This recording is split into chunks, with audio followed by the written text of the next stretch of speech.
আসসালামু আলাইকুম বন্ধুরা, তোমরা কেমন আছো? আশা করি তোমরা খুব খুব খুব ভালো আছো। আমি অনেক দিন তোমাদের সামনে আসতে পারিনি। কেন আসতে পারিনি ভিডিওর শেষে তোমাদেরকে জানাবো বন্ধুরা। ভীষণ সর্দি কাশি হয়েছে, যাই হোক ভিডিওর শেষে জানাবো। এখন তোমাদের সামনে ঈশপের গল্প থেকে দুটো ছোট ছোট গল্প পড়ে শোনাবো। প্রথম গল্পটার নাম বিনা পয়সার লাভ, দ্বিতীয় গল্পটার নাম ওস্তাদেরও ওস্তাদ থাকে। এক গ্রামে এক মেষপালক থাকতো। সেই মেষপালকটি ছিল একটু কিপটে গোছের আর হিসেবি। কখন কি বিনা খরচে পাওয়া যায় সেই খোঁজে থাকতো। সে মূলত গ্রামের পাশের পাহাড়ের নিচে এক বিশাল মাঠে তার ছাগলগুলোকে চড়াতো। সে ছাগলগুলোকে পালতো তাদের দুধ আর মাংসের জন্য, যা সে হাটে বিক্রি করে পয়সা উপার্জন করত। এমনি একদিন ওই মেষপালক তার ছাগলগুলোকে নিয়ে চড়াচ্ছিল। হঠাৎ কয়েকটা বুনো ছাগল তার পোষা ছাগলের দলে এসে ঢুকলো। দিন শেষে মেষপালক তার পোষা ছাগলের সঙ্গে ওই বুনো ছাগলগুলোকেও নিয়ে গেল বাড়িতে। সে ভাবলো যে বেশ ভালোই হলো, বিনা পয়সায় কয়েকটা নতুন ছাগল পেয়ে গেলাম। এগুলো দুধ বিক্রি করা যাবে, আর যদি দুধ না দেয় তবে জবাই করে মাংস বিক্রি করে দেব। ছাগলগুলো তো বেশ বড় সড়ই, বিক্রি করলে বেশ দাম পাওয়া যাবে। এবার তো পরদিন প্রচণ্ড ঝড় বৃষ্টি, বাইরে বেরোনো দায়। লোকটা তখন নিজের বাড়িতে জমানো খাবার ওই ছাগলগুলোকে খাওয়ালো। সে ভাবলো, যদি ওই ছাগলগুলোর খাতির যত্ন করি তবে হয়তো খাবার লোভে ওরা এখানেই থেকে যাবে, তারপর একদিন সুযোগ মতো জবাই করা যাবে। তা এই ভেবে সে ওই বুনো ছাগলগুলোকে খুব খাওয়ালো, অথচ নিজের পোষা ছাগলগুলোকে একরকম আধপেটা খাইয়ে রাখলো। তারপর দিন তো আকাশ ঝলমলে। মেষপালক এবার তার ছাগল আর বুনো ছাগলগুলোকে নিয়ে মাঠে গেল। মাঠে যেতেই বুনো ছাগলগুলো দল ছেড়ে নিজের মতো বনের দিকে চলে যেতে লাগলো। এই দেখে মেষপালক বলল, কি হে, তোমাদের কাল এত খাতির যত্ন করলাম, আর আজ তোমরা দল ছেড়ে চলে যাচ্ছ? তখন বুনো ছাগলগুলোর মধ্যে একটা বড় ছাগল বলল, হ্যাঁ, তুমি আমাদের কাল খাতির যত্ন করেছো ঠিকই, কিন্তু তোমার পুরনো ছাগলগুলোকে আধপেটা রেখেছিলে, আর আমরা মাত্রই কাল এসেছিলাম, আর একদিনেই এত খাতির যে তুমি তোমার পুরনো ছাগলদের ভুলেই গেলে। এমনটা যে কখনো বিনা স্বার্থে ঘটে না সেটুকু বুদ্ধি আমাদেরও আছে, তাই চলে যাচ্ছি, না হলে কোনো দিন ওই ছাগলগুলোর মতো আমাদের অবস্থা একই হবে।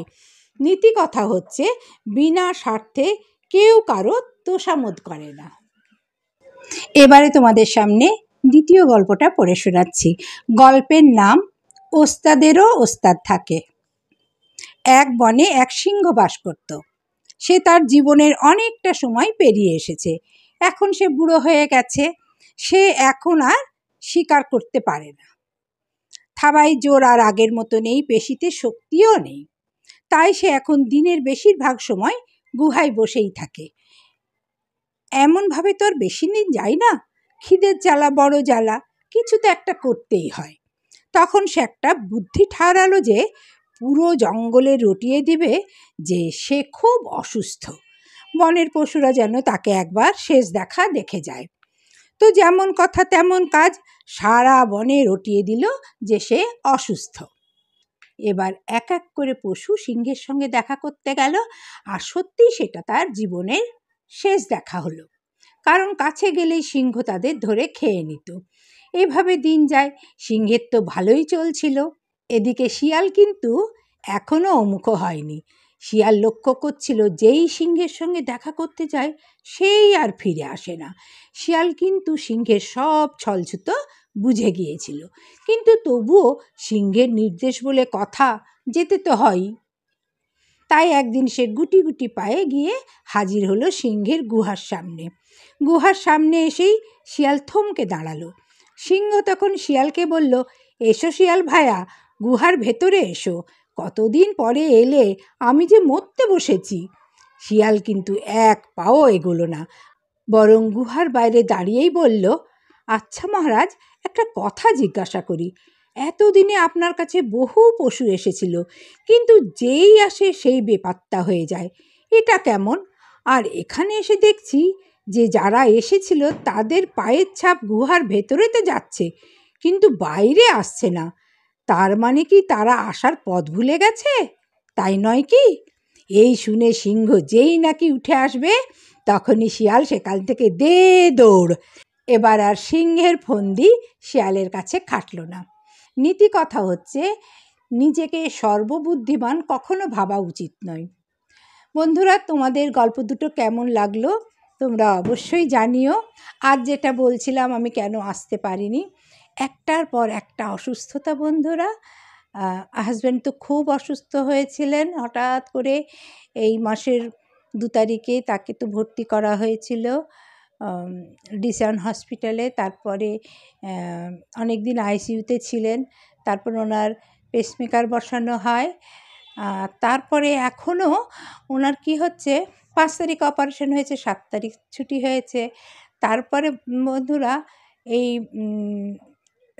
4-5 দিন আগে প্রেশারটা হঠাৎ করে বেড়ে যায়। তো আমি ডাক্তারের কাছে নিয়ে গেছিলাম, অন্য ডাক্তারের কাছে নিয়ে গেছিলাম। কারণ ওখানে তো সেই অ্যাপয়েন্টমেন্ট সেই দিনের বেলাতেই, তো আমার মানে কি তর্সই ছিল না বলে আমি আবার অন্য ডাক্তারের কাছে নিয়ে গেলাম। নিয়ে গিয়ে উনি দেখলেন যে প্রেশার হাই। হসপিটাল, ডিসান হসপিটাল থেকে যেগুলো দিয়েছিল সেগুলো সবই আছে, শুধু প্রেশারের ওষুধটা চেঞ্জ করা হয়েছে। তো যাই হোক, তারপরেও ওটা অ্যাডজাস্ট হতে একটু সময় লেগেছে, আবার একটু প্রেশার বেশিই ছিল। এখন উনি মোটামুটি ঠিক আছেন। ডাক্তারবাবু বলেছেন 1 সপ্তাহ বাদে ওনার ওখানে গিয়ে প্রেশার চেক করতে হবে, আর তারপরে উনি আবার যেরকম বুঝবেন আবার ওষুধ দেবেন। হ্যাঁ, মানে প্রায় প্রত্যেক দিনই খালি দৌড়াদৌড়ি। একে তো আমি অসুস্থ, তারপরে আবার হাজব্যান্ড অসুস্থ। বুঝতেই পারছো বন্ধুরা, ঘরে কেউ নেই, আমি আর হাজব্যান্ড থাকি। মেয়ের বিয়ে হয়ে গেছে। যাই হোক, তো সেই জন্য আসতে পারছিলাম না। আর গলাতে এত সর্দি, এত ওষুধপত্র খাচ্ছি, কিছুতেই কিছু হচ্ছে না।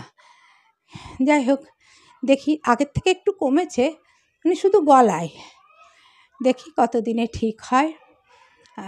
এর মধ্যেই তোমাদের সামনে এসে পড়ার চেষ্টা করলাম বন্ধুরা। জানি না কীরকম হয়েছে, তোমরা জানিও।